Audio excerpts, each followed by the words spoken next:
isso não me afetava, mas a gente ouvia, né, que o vídeo não é para mulher.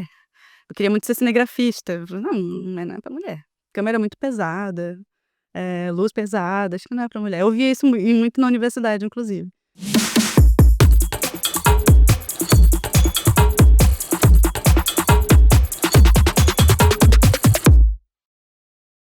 Fala, meus queridos, beleza? Thiago Mangrich aqui, seja muito bem-vindo a esse mundo fascinante da fotografia e do vídeo, onde cada clique conta uma história e cada frame captura um momento único de nossas vidas. E o programa de hoje ele é muito especial porque a gente está com uma das maiores estrelas da fotografia brasileira, né, Guto? Ela veio diretamente de Manaus, mas já está aqui há um certo tempo, então já é uma manezinha da ilha.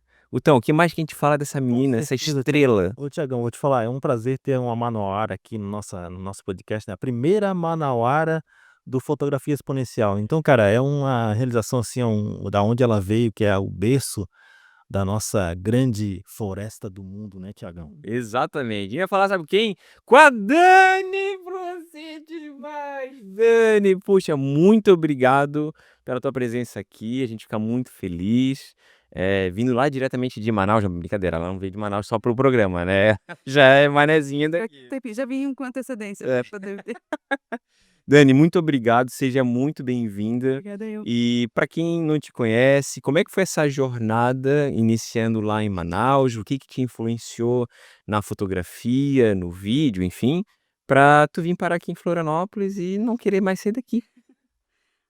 A vinda para Floripa, assim, tem essa parte da academia, assim, meio envolvendo, né, a decisão de vir para Floripa. Eu vim fazer um intercâmbio, né, entre universidades federais, aqui na UFSC, e aí gostei da cidade, fui para lá para me formar e eu falei: "Não, acho que eu tenho que voltar para Manaus, para Floripa, né, acho que tem que voltar para lá, acho que é lá eu vou conseguir construir uma história legal também". Que massa, cara. Geralmente quem vem pra Floripa uma primeira vez e tal, se encanta, né, e vê também oportunidades. E tu começou na fotografia já faz 10 anos, né. O que que te motivou a viver dessa fotografia? Não sei se na tua família tem alguém que é fotógrafo, ou qual foi a primeira foto que tu te impactou, disse: "Cara, eu quero experimentar esse trem aí". Olha, foto, assim, acho que ela tá na minha forma de pensar, assim, né, da imagem chamar atenção, acho que desde que eu me conheço por gente, assim. Talvez não no formato de foto, mas sempre teve um interesse ali, né, por cinema, eh, sou da época que a gente comprava muitas revistas, então via as fotos ali, ficava super encantada e tal. Tem uma coisa também muito relacionada à memória, né, eh, acho que criança, assim, a gente tinha pouco acesso a câmeras fotográficas, eu não conhecia nenhum fotógrafo até minha idade adulta praticamente, acho que eu fui conhecer um fotógrafo na faculdade, nunca tive proximidade, assim, para entender enquanto negócio, né, mas sempre tive essa proximidade, essa intimidade com câmera, assim, sempre gostei quando via uma câmera, queria chegar perto, queria mexer, queria fazer alguma coisa. Mas vem desde essa primeira infância, assim, esse interesse pela própria memória da família, né, a gente tinha poucas fotos, então toda vez que a família se reunia para contar aquela mesma história, da mesma foto, sempre tinha um enredo, assim, pra mim era o máximo, assim, eu adorava muito. Ouvir as versões, né, tipo, meu pai conta uma versão, minha mãe conta uma versão daquela mesma foto, daquele mesmo acontecimento. Então acho que vem muito daí, né, dessa relação com a memória e com esse encantamento também com o mundo de fora, né, que bem, vivendo em Manaus, a gente tem um isolamento geográfico ali que ele já é muito né, explícito, assim, a gente fui sair primeira vez da minha cidade com 21 anos para São Paulo, Floripa, assim, já foi tudo muito próximo, né, a primeira vez que eu saí da cidade. Então o contato que a gente tinha com o mundo lá fora era através da imagem, era o vídeo, era a TV, era a revista, né. Eu adorava muito essas National Geographic, então, né, via aquelas fotos ali, ficava super encantada e com vontade de fazer e tentar reproduzir, mas acho que nasce muito disso, assim, acho que vem desde esse princípio, sim, da infância, né. E aí o contato com a fotografia mesmo eu fui ter enquanto ofício, né, foi na faculdade, que aí eu fui entender um pouco mais de câmera, comecei a ter acesso às câmeras profissionais que tinham disponíveis na universidade, Mas a tua faculdade era de jornalismo. jornalismo. Jornalismo. Inclusive na minha faculdade, a gente tinha uma disciplina de fotografia, mas que a gente não teve muitas aulas. Então, Hum. tudo que eu aprendi de fotografia foi meio que nesse processo, né, da faculdade, foi praticando. Era pegando câmera, participava de um projeto que tinha demanda de foto e vídeo, então ia lá e fazia, e era sempre que tinha alguma coisa com imagem, eu tentava me meter ali, né, pra Sim. fazer. Tá, vamos lá. Agora vamos. Já fez a apresentação, Guto? Podemos. Fogo no parquinho? Tá, agora tava muito suave aqui, tava muito. É, né? Enfim. A faculdade, de fato, ela consegue profissionalizar um profissional da fotografia? Pronto, já vou sair agora e deixar ela responder sozinha aí. Eu acho que é uma etapa muito importante você ter o contato com a teoria, com, né, com o que a gente tem de literatura sobre, assim. Uhum. Porque é óbvio que é óbvio não, né, mas por exemplo, nos cursos que eu fiz tanto na UFAM, que é a Federal do Amazonas, quanto na UFSC, eu nunca tive um ensino técnico do como fazer fotografia, estudar enquadramento, os princípios da fotografia, eu fui fazendo de forma muito intuitiva e com base nas referências visuais que eu tinha do que eu consumia, né. Mas é uma etapa muito importante, assim, para entender o conceito, a importância. Então, a faculdade para mim, na minha experiência, ela foi importante para eu pensar a fotografia, mas entendê-la enquanto negócio, né, tanto que enquanto eu estava na faculdade, embora eu fizesse muito isso, eu não pensava nisso como o meu ofício principal, né, como a minha principal, fonte de renda, porque eu não tinha referências próximas de pessoas que estavam conseguindo viver da fotografia e as referências que a gente tinha que estava tendo muito êxito era uma realidade muito diferente, né, financeiramente falando, então tinha acesso a equipamentos, a estúdio e tudo mais. Então, daquele ponto de vista ali, né, enquanto estudante, era difícil ter eh, essa perspectiva, assim, eu sentia que tinha uma dificuldade nesse sentido, mas ao mesmo tempo tem essa vontade que você não sabe de onde que vem, você vai aprendendo, você vai entendendo melhor e às vezes experienciando mesmo, o que a gente deveria saber no curso. Eu tenho certeza que se tivesse um curso sobre isso, eu conseguiria resolver 5 anos em 1 ano, Uhum. em termos de experiências difíceis, né, ou como levar o negócio e tudo mais, que é uma coisa que eu acho que estou começando a ter essa maturidade agora, né, depois de eu digo 10 anos, porque foi o dia 10 anos marca o momento que eu falei: "Não, sou fotógrafa, não estou fazendo foto", sabe. Uhum. Porque antes eu falava assim: "Não, eu só faço foto", mas me entender enquanto fotógrafa, né, tem esse tempo, assim, foi há 10 anos. Então, esse processo de maturidade e também porque o mercado muda, então o que eu aprendi lá em 2010 quando eu entrei na faculdade já não é Já é outra coisa é outra agora. coisa, né. Eu te pergunto isso porque, assim, uma dos princípios que até deixar isso claro. Qual é a câmera, Guto? Essa daqui? Pode ser essa aqui? O podcast em si que a gente tem aqui, ele não é só um projeto do podcast. O Fotografia Exponencial não é só um podcast. Na realidade, é uma escola que a gente realmente sentiu essa necessidade de, falar com não que na cadeira, eu fiz também, eh bacharel em comunicação social com ênfase em mídias eletrônicas na ASESC, que depois virou Estácio, porque era a única, digamos assim, instituição que dava um bacharel, porque quando meu pai falou: "Não, Thiago, você vai trancar o direito?", que eu fiz direito, né, até a quinta fase. Aí disse: "Não, você vai então vai fazer um bacharel", porque tem que ser bacharel, é aquela coisa de ser bacharel, né. Aí tá beleza, então vou procurar um curso. Até então eu tinha alguns cursos técnicos e tal, mas não se enquadrava no perfil do meu pai. Uhum, E aí eu beleza, encontrei lá comunicação social e mídias eletrônicas e tinha uma cadeira de fotografia, uhum. né, e ali eu tive um contato, mas eu já estava fotografando, eu já estava fazendo ali, e eu senti essa necessidade, como tu estás falando, pô, mais tecnicamente, sabe, mais profundo, porque às vezes não tinha tempo, e não é culpa lá do professor. Aham.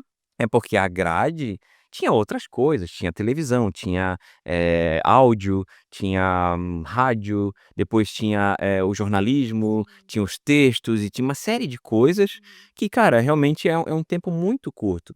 E o Fotografia Exponencial, a escola Fotografia Exponencial, ela surgiu justamente para isso, né, tanto que a gente tem aqui nossos cursos com edição de imagem, com inteligência artificial, de speed light, porque Uhum. é uma dificuldade, né. Sim. Porque lá na faculdade a gente talvez entende ali um pouco do enquadramento, dos terços, etc e tal, mas cara, ninguém pega a mão na massa e faz valer, né, aquilo ali. Como é que foi pra ti, vendo aquelas limitações, mas vendo aquela tua vontade de viver da fotografia, que te fez sair de Manaus, além de tu viver aqui em Florianópolis e tal, mas tipo, cara, eu quero viver da fotografia, a Floripa talvez realmente possa ser, e eu vou começar a praticar isso daqui mais. Como que foi essa gana, né, essa vontade de querer realmente viver da foto? Eu acho que tem essa questão da parte criativa, né, eu sempre me vi muito num lugar eh, de criar junto e adaptar também essa minha forma de criar aos projetos que chegam, sabe, então isso é uma coisa que me instiga bastante. Mas eu acho que o que me fez, assim, né, manter talvez essa minha empolgação com a foto, acho que tem a ver com a minha forma de ver o mundo mesmo, assim, eu acho que é uma coisa que é um pouco mais, talvez profunda, assim, porque eu não me via fazendo outra coisa, né. Sim. Quer dizer, pra sobrevivência a gente sabe que a gente faz tudo, a Sim. gente vai atrás, a gente corre, dá um jeito, né. Quando eu cheguei aqui passei 6 meses cuidando de cachorro, pra poder me manter um período aqui até eu entrar na TV, então assim, a gente corre atrás, a gente vai fazendo o que vai aparecendo. Dentro da foto também, eu acho que a gente faz muita coisa que a gente não curte até a gente conseguir chegar num tipo de cliente que tem a ver com o nosso tipo de imagem. Eh, mas eu acho que de forma geral, assim, eu não me via fazendo outra coisa, né, porque a gente tem um pouco de sensibilidade para, né, pra algumas áreas de profissão, assim. E esse aproveitamento do que eu já tinha, eu acho que era o que me motivava, né, de ter olhar, porque é bem isso, assim, em questões de técnica, né. Eu lembro que eu fui entender coisa básica, assim, que eu até um tempo atrás tinha muita vergonha de falar isso, mas eu fui entender abertura, ISO, né, na metade desses 10 anos ali. Sim. Não, mas isso não é vergonha nenhuma, Né, porque porque eu assim, ó. fazia de forma intuitiva, assim, muito intuitiva, gostei, não gostei, quero mais isso, sabe. Aham, aham. E aí eu tentava estudar, mas tinha coisa que não entrava, assim, talvez o método que talvez eu estava buscando de entender, Sim. não conseguia visualizar Uhum. essas questões mais técnicas e tal. Não, e é bom, desculpa te interromper, mas é bom tu falar isso, porque assim, ó, tem fotógrafo aí de 15, 20 anos que não admite certas coisas. Aham. Que por uma indicação de alguém, por, sei lá, alguém se conectou, Hum. aí o cara faz as fotos, o cara não sabe nem ligar um flash, o cara não sabe nem o nome de um modificador, e cara, e assim, ó, e tem muita gente no mercado Aham. com nome expressivo de forma nacional, que, cara, não sabe o nome de um snut, não sabe o nome de um e cara, e tá tudo bem, mas assim, admite, sabe, reconheça, porque a gente não é o conhecedor de tudo. Sim, É. e é um processo de a gente aprender também isso, né, Exato. eu tinha em Manaus ainda eu fiz muito tempo foto familiar, né, Uhum. então, foi um lugar que eu encontrei assim: "Não, acho que aqui tem um mercado legal, tem uma demanda que talvez a gente consiga alcançar, sem ter essa referência, a gente não conhecia ninguém do mercado, então acho que a gente consegue chegar nesses clientes". E aí eu fazia em parceria junto com um amigo meu, que foi meu colega de TCC, que é o Rômulo Souza, ele tem um trabalho também com audiovisual, fez curta-metragem, roteirista, então e aí ele sempre estava dizendo: "Não, Dani, tem que olhar nisso, nisso". Só que assim, se em momento algum eu não falasse que eu não sabia, Uhum. ou, né, tivesse essa postura, assim, enfim, Uhum. de já querer ser profissional ou de saber de tudo, a gente também não consegue ter acesso É. a essas novas coisas, né. Então, tipo, perguntar um monte, assim, tem coisas que ele fala assim: "Eu não aguento mais te explicar". Explica de novo. Por favor, Desenha, por favor, desenhe, desenha. pelo amor de Deus. Porque é isso, tem coisas que a gente tem facilidade de entender, tem coisas que não. Claro. E esse processo foi legal, assim, eu lembro inclusive do momento, a gente fotografava junto, a gente fazia foto newborn, que é muito técnica, Sim, sim. técnica tanto na composição, né, do manuseio do bebê, né, e da família, Fazer dormir, aquela coisa toda. fazer dormir, e tem a parte da foto, que é outra complexidade, assim, eu passava tanto no clique quanto na pós, né, que a pós-produção ela também é bem detalhada, assim, é muito cansativo.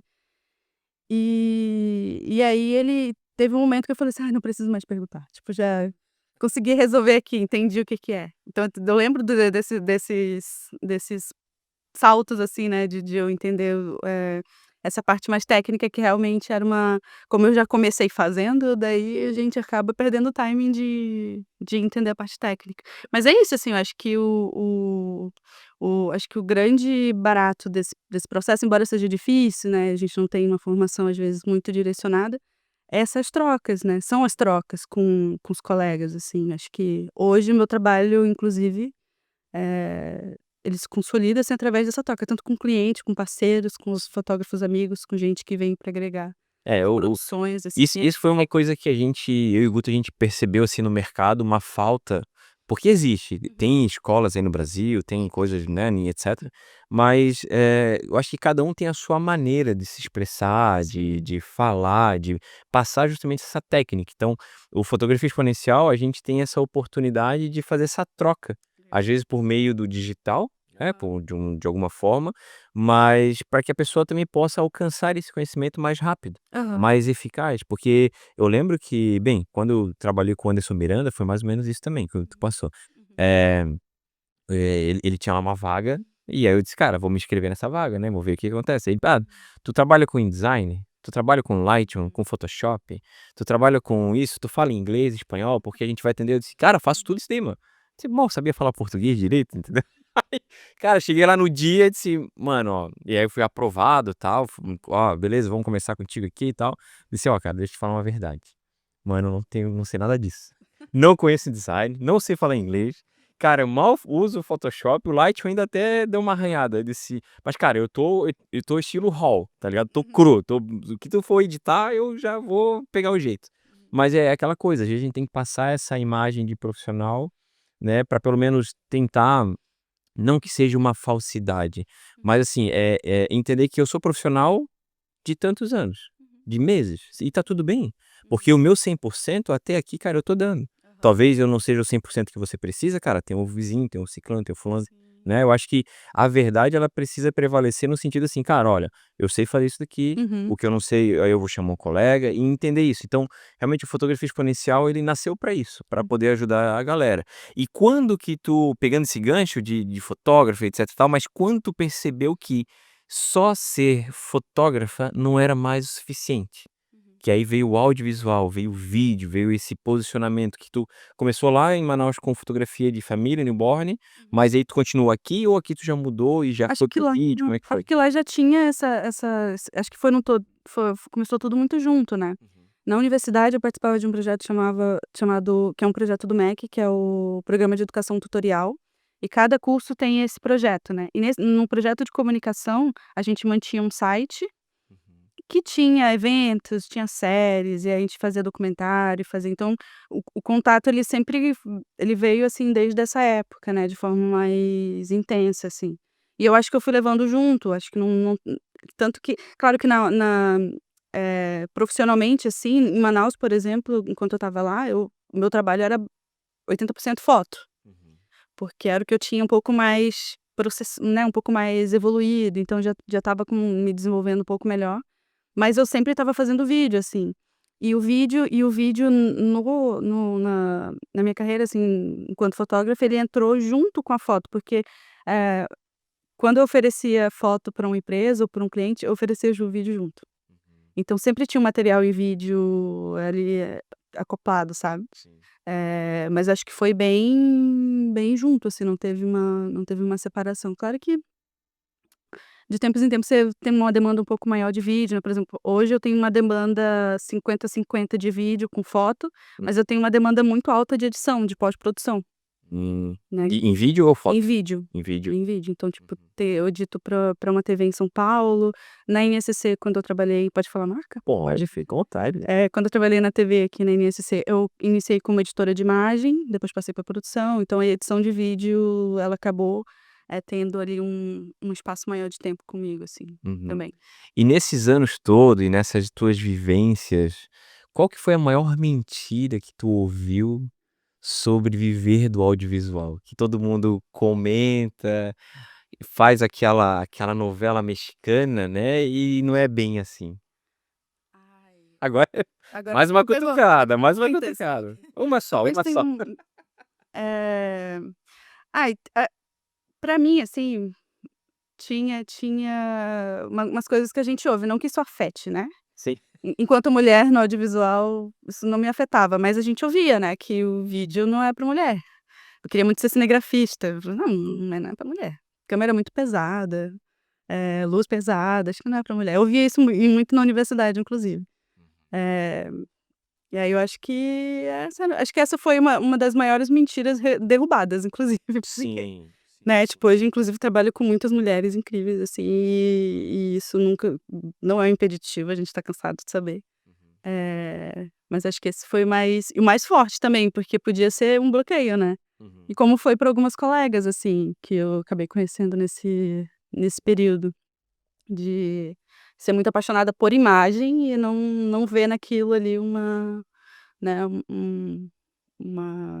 sei lá, um futuro, sabe. Sim, sim. Eu acho que, o fato da mulher em si estar numa profissão como essa nossa, eu vejo não quero dizer a palavra vantagem, que eu não quero ficar disputando quem ganha mais, quem ganha menos. Mas uma coisa é certa, vocês têm muito mais sensibilidade do que o homem.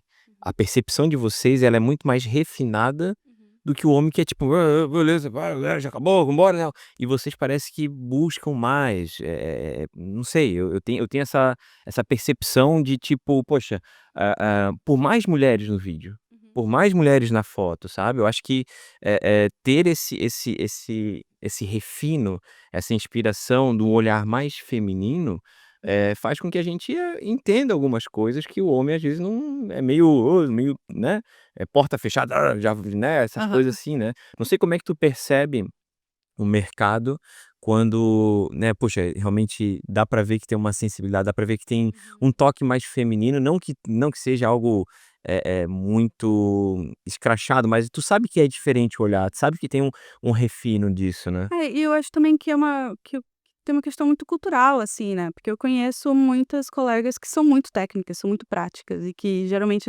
as pessoas atribuem isso aos homens, né, mas ela é muito prática. Eu conheço também, né, profissionais homens que são muito sensíveis, assim, então acho que tem claro que quando a gente coloca isso no macro, a gente tende a separar, né, Sim. mas acho que são pontos de vistas, assim, né. E a gente realmente tem um pouco mais dessa criação ou desse direcionamento para ser mais sensível, para olhar com um pouco mais de atenção para alguns detalhes, né, e acho que isso a gente não consegue discutir, porque realmente tem uma construção de criação mesmo, né, Uhum. da gente, o que leva para esse lugar. Mas eu também entendo muito como ponto de vista, né, eh eh é uma vista de que tem uma referência, né, que tem um lugar que tem uma experiência, então isso tudo ela acaba influenciando. Mas é isso, também tem essa visão macro que a gente consegue ter muito mais mulheres com um olhar um pouco mais sensível, com um olhar um pouco mais minucioso, né, e meninos com um olhar um pouco mais técnico, mais de resolução, mais, né, Uhum. de Logo resolver e isso, de resolver e tudo mais. uhum.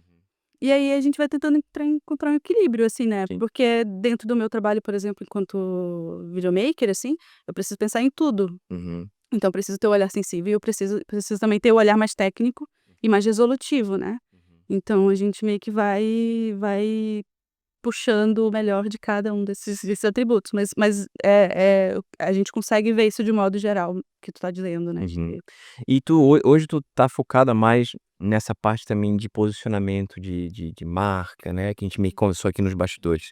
Como que tu tá vendo esse mercado? Porque agora vamos tentar nichar isso numa questão de segmentos, né. Uhum. Porque a gente sabe que o casamento, cara, é uma coisa que nunca acabou e talvez nunca vai acabar. As pessoas casam e tal, talvez mudou alguns formatos que eu percebi, né, tem formatos um pouco mais, com mais quantidade, num formato um pouco mais, pequeno, né, tipo Sim. menos pessoas, num lugar menor e etc e tal. Família sempre também rolou, né, Natal, a gente até tem um episódio super bacana com a Tassi, que a gente falou sobre o, né, Natal, como montar o Natal e etc e tal. E como que tu vê o corporativo, né, o posicionamento de uma marca pessoal? Qual é sei lá, o flash que te deu de tipo: "Pô, isso aqui é talvez as pessoas não estão dando muita atenção agora, ou realmente ainda existe uma brecha para entrar nesse mercado, nesse nicho". Como que tu vê essa marca pessoal, né, das pessoas, de influenciadores ou empresários, de fato realmente ser uma necessidade como um casamento, como e aí até melhor, talvez até recorrente, né. Como é que Sim. tu vê esse mercado hoje?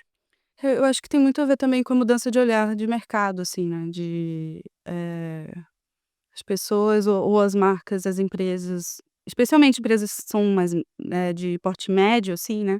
Claro, grandes empresas eles têm aquela demanda de criação de conteúdo que é uma coisa muito mais, eh, como posso dizer? Tem uma tabelinha ali que você tem que cumprir, Uhum, e que aí é uma coisa mais que serve para você consegue aplicar em várias empresas, assim, no mesmo formato. uhum, Mas eu sinto já, na verdade, desde já alguns anos, essa necessidade de contar, de humanizar os conteúdos. uhum, E aí foi, acho que esse tipo de conteúdo mais humanizado, com storytelling muito mais, amarrado com a história da marca, ou a história da pessoa por trás da marca, foi algo que me chamou atenção, porque era onde eu conseguia aplicar, as nossas referências de cinema, né, que é contar a história. Então, tipo, eu sou fascinada por essa linguagem mais cinematográfica, mais documental, né, que mistura um pouco, de referências também, de o enfim, de outros tipos de arte, né. Então, nesse lugar do conteúdo um pouco mais humanizado, com storytelling mais alinhado, a gente consegue aplicar esse tipo de vídeo, né. A gente consegue criar coisas diferentes. Eu tive um processo, assim, de aprendizado que foi muito legal com a Hannah Fontel, que é uma chefe de cozinha aqui de Florianópolis. Ela é paraense, e ela cozinha comida vegana, mas com todas as referências dela do Pará, né. E ela foi, acho que foi o primeiro projeto, assim, que eu consegui executar com esse parâmetro. Eu preciso mostrar o negócio dela, eu preciso mostrar o trabalho dela com a comida, mas a história dela é o que vai chamar essas pessoas para provarem um prato dela, muito além da comida, que é deliciosa, que é incrível, super recomendo. Eh, então, com ela, assim, eu consegui exercitar isso, e a gente tem conseguido aplicar isso em outros projetos, né. uhum. E aí eu vi que realmente, e até não só dos clientes interessados nesse tipo de conteúdo, mas nas pessoas no feed interessado em ver esse tipo de conteúdo, né. Às vezes eu chego também em algumas marcas não pelo produto, porque eu me interesso pelo que ela oferece ou pelo que ela vende, mas porque o material em vídeo está super bem construído, né, tem a ver com o criador, tem a ver com a marca em si. Isso me chama muita atenção, assim, e me dá também muita, eh, dá assim, meio propósito, sabe, para o trabalho, assim, eu consigo ver: "Nossa, tô vendo aplicando, tô vendo isso sendo aplicado, né, e vendo que dá certo, e vendo que tem gente que tá buscando isso, não só enquanto material de marketing, né, mas de como se mostrar mesmo para o mundo ali através daquele material em vídeo ou material em foto." Sim. Olha, eu provavelmente vou falar isso agora, eu acho que eu vou ser cancelado, Guto. Nós vamos perder o canal, mas vale a pena, porque eu quero saber a opinião e vai ficar registrado em nossos corações, entendeu? Vamos lá, pra gente ir para os finalmente aqui do nosso Hum. bate-papo. A gente falou, né, dessa história da fotografia, da tua viagem, da tua trajetória, a artista que você é o seu olhar, o mercado, enfim. Como que tu vê hoje a inteligência artificial, essas IAs como Sora, como ChatGPT, o Gemini e tantas outras, aí vamos tentar levar tanto para foto quanto para vídeo, né, que tu Uhum. faz os 2, tomando um grande espaço, deixando alguns fotógrafos e videomakers, assim, aflitos, né, com dor de cabeça, aquela coisa toda. E o que que tu usa hoje? O quanto que a IA, ela faz parte do teu processo criativo, da tua entrega final, e como que você vê daqui pra frente? Porque eu vejo muitos fotógrafos, né, preocupados com esse mercado, muitos fotógrafos fazendo retratos corporativos com IA, outros fotógrafos, né, fazendo o retrato, né, com suas próprias câmeras, mas como que tu percebe, o quanto que isso está te atrapalhando, o quanto que isso está somando? Qual que é a tua Uhum. visão em relação a essas inteligências hoje Uhum. pro fotógrafo, pro videomaker? Eu sei que existem essas questões, assim, de ter muitas criações que estão sendo 100% IA e tal, mas eu vejo ela como um grande aliado, assim, né, como solução mesmo. Eu não uso a IA para construir o meu trabalho, ela é uma ferramenta que me auxilia quando tem limitação de produção mesmo, né. Por exemplo, eu fechei um projeto recentemente que a gente não tinha um fundo muito grande para a gente poder fazer. Aí ela me auxiliou muito, porque eu sabia que eu conseguia, fazer um aproveitamento do que eu tinha e melhorar aquele material do jeito que a gente esperava, né, que era ter um fundo completo. Então ela me ajuda como aliada mesmo, assim, tanto na foto quanto no vídeo, né. Às vezes eu uso muito para montar referências, assim, né, pra mas as referências são minhas, ela me ajuda a pesquisar essas referências e eu consigo consolidar ela para apresentar para um cliente. Ela não faz a minha apresentação, né. Ela não faz o meu texto, ela não ela me ajuda nesses processos, que eu poderia passar talvez 3, 4 dias lendo livros, ela consegue me ajudar nessa pesquisa de uma forma muito mais acelerada. Na foto ela me ajuda na edição, né, no vídeo também tem um pouquinho acho que eu não uso na imagem, sabe, mas eu acabo usando com a pesquisa de trilha, né, enfim, em vários processos, assim, eu acho que a gente consegue usar ela de forma muito produtiva. Mas eu vejo muito como uma aliada, acho que até hoje a IA, enquanto serviço, assim, ela nunca me afetou, assim, eu nunca fui trocada por uma IA. É, E é isso.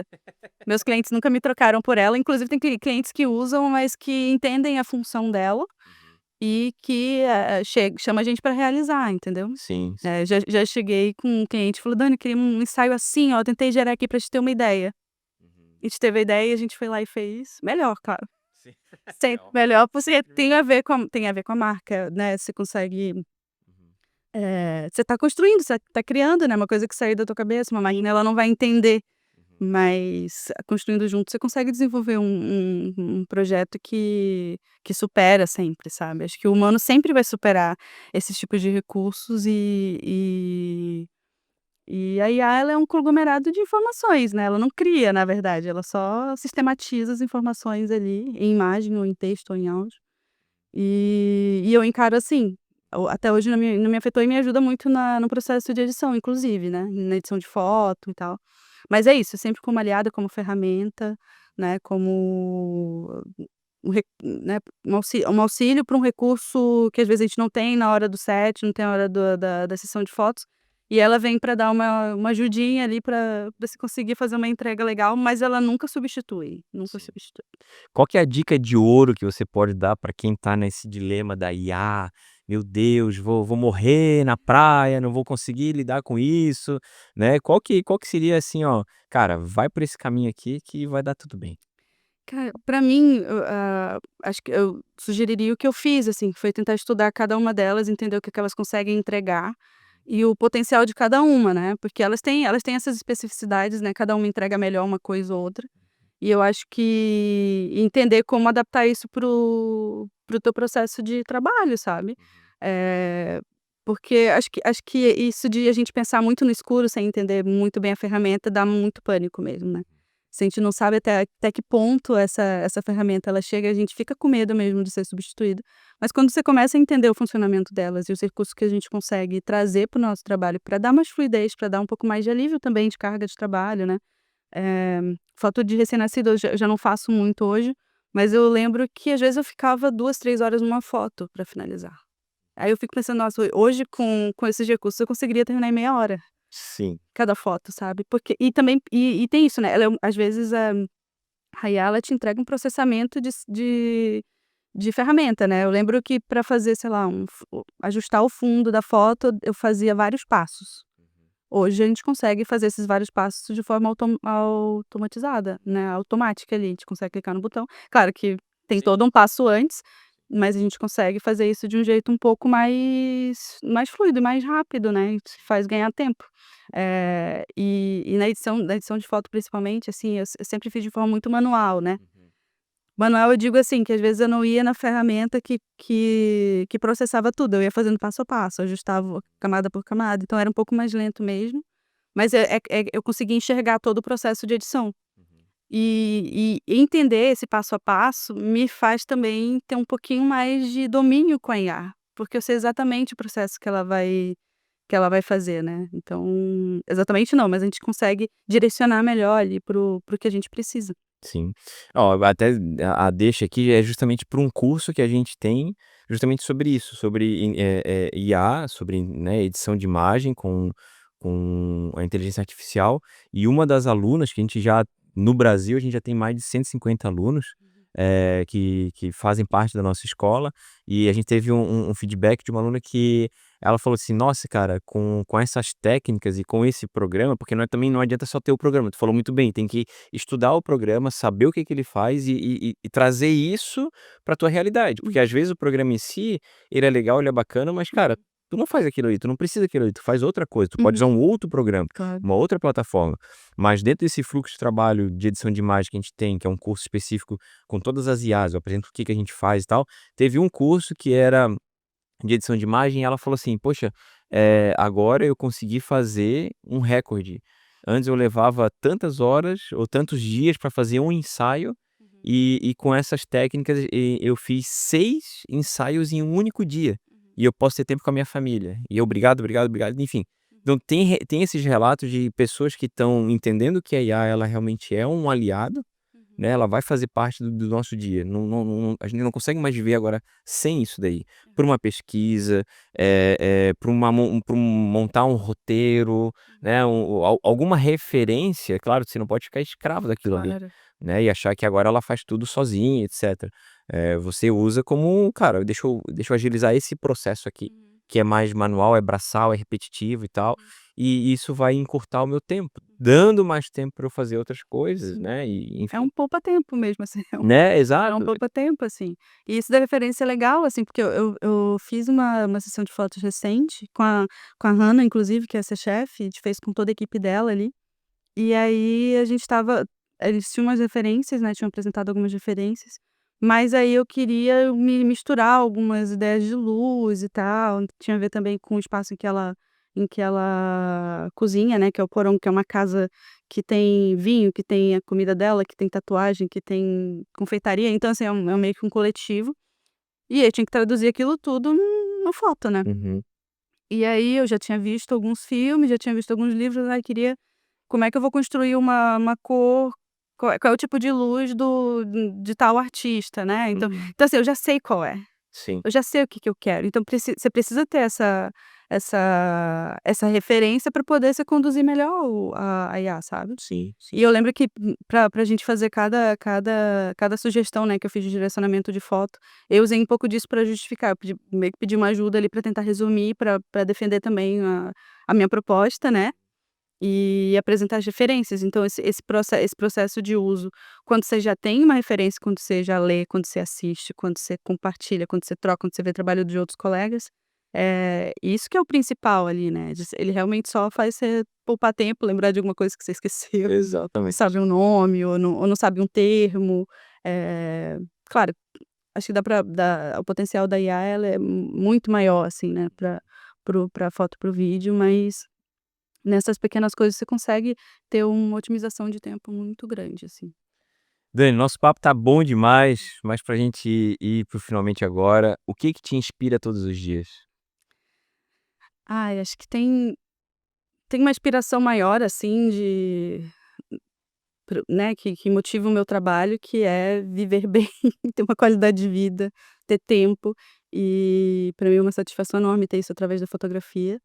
E na foto, assim, o que me inspira também a criar, não sei se teria a ver com o trabalho, eu acho que é conhecer pessoas novas, assim, acho que tem toda vez que eu entro em contato com algum, né, com algum cliente entra em contato comigo, ou algum amigo faz uma indicação, assim, é um outro universo que a gente entra e tenta entender aquela história de vida, aquela criação daquele negócio e a gente adaptar todo o nosso trabalho, né, e fazer melhorar e potencializar mais aquele projeto. Acho que isso é uma das coisas que mais me motiva e mais me dá alegria, assim, né, de fazer o que eu faço, e ver que tem resultado, né. As Uhum. pessoas olham: "Nossa, tipo, me enxerguei", ou, teve uma repercussão legal, as pessoas entenderam o que que eu queria passar com a minha marca, então isso é uma coisa que me motiva bastante, assim, a fazer mais, né, a estar fazendo sempre. Qual que é o seu próximo grande sonho? Cara, acho que sonho tem vários, mas tem muitos, assim, mas o acho que o maior sonho é continuar essa engrenagem que eu tô começando agora, assim, né, que é viver 100% do que eu queria viver, que como eu disse, acho que é um privilégio, assim, né, de conseguir tô pagando 100% das minhas contas com o meu trabalho, acho que isso era uma coisa que Eu tinha muita aflição quando eu era mais jovem, assim. Eu falei que eu sou formada em jornalismo e via no jornalismo, mas eu via que o jornalismo ele limitaria em vários aspectos, assim, de criatividade mesmo, e poder viver, né, num trabalho que usa quase 100% da minha criatividade, tanto para foto, quanto para vídeo, quanto para resolver coisas e tudo mais, é um privilégio enorme. Acho que continuar isso e viver mais coisas é um grande sonho, assim. Qual E até onde a foto me levar, tipo, é isso. foi? É ir até onde ela me levasse. Coisa linda. Qual foi a foto que tu ainda não fez, mas quer fazer? O que quero fazer? É pra dar, não é pra ser fácil, Não. né, Guto? Não pode ser fácil, tem que dar Tipo, uma uma pensada. ali pra dar uma pesquisada. Eh, eu acho, assim, esse último ano eu tive um pouquinho mais de consolidei um pouquinho mais o meu trabalho com a captação de vídeo, né, com fotografia de vídeo. E a próxima foto que eu queria fazer era uma foto de filme, então eu queria muito dirigir, fazer uma direção de fotografia de um curta ou de um quiçá um longa, mas acho que essa não seria uma foto estática, mas seria não deixa de ser fotografia. Acho que essa seria a próxima, espero que seja logo. Coisa linda. Dani, muito obrigado. Obrigada Foi um eu. prazer te conhecer, saber um pouquinho mais da tua história e de toda essa tua entrega aqui com a gente. E você não vai embora sem levar essa lembrança super especial feita para Obrigada. você do nosso Guto Campos Cerâmica, que faz aí essas peças maravilhosas. Olha aí, eu fico mais curioso que o próprio ganhador né? Que lindo. Porque essa daqui é a minha. Olha aí, rapaz, Gutão, hein? E essa é da Dani. Obrigada. E aí, Guto, e quem quiser adquirir uma peça dessa aqui, como é que faz? Tiagão, é só entrar lá no gutocamposceramica.com.br e adquira peças assim exclusivas manualmente, que você vai depois no restaurante da nossa amiga, da cliente da Dani, cara, vai ter lá Guto Campos Cerâmica, vai ter uma cerâmica bonita, com certeza, não tem? Tem muitas cerâmicas. Vou indicar já. Coisa linda, Dani, mais uma vez, obrigado, tá? Obrigada eu. E sucesso nessa tua jornada aí. E obrigado por compartilhar tantas verdades aqui do nosso mundo da fotografia e do vídeo. Nada, obrigada pelo espaço, assim, acho que é a primeira vez que eu venho falar do meu trabalho, assim, e é muito legal, né, a gente tá falando do que a gente vive, assim, então é uma satisfação enorme e muito feliz também de conhecer o projeto de vocês e de contribuir um pouquinho. Que bom, obrigado. Muito bem, gente, esse foi mais um episódio aqui do nosso podcast da Fotografia Exponencial. A nossa escola, o nosso espaço, o nosso estúdio, onde a gente convida nossos amigos, pessoas queridas que a gente admira, para contribuir para o nosso mercado da fotografia, do audiovisual. Espero que você tenha gostado, tenha curtido. Não deixe de se inscrever, não deixe de dar o like, de comentar, compartilhar para o máximo de pessoas possíveis, porque isso faz com que o algoritmo do YouTube entenda que esse vídeo é relevante. E se você curtiu, gostou, o próximo episódio tá ainda mais incrível e eu te vejo na próxima.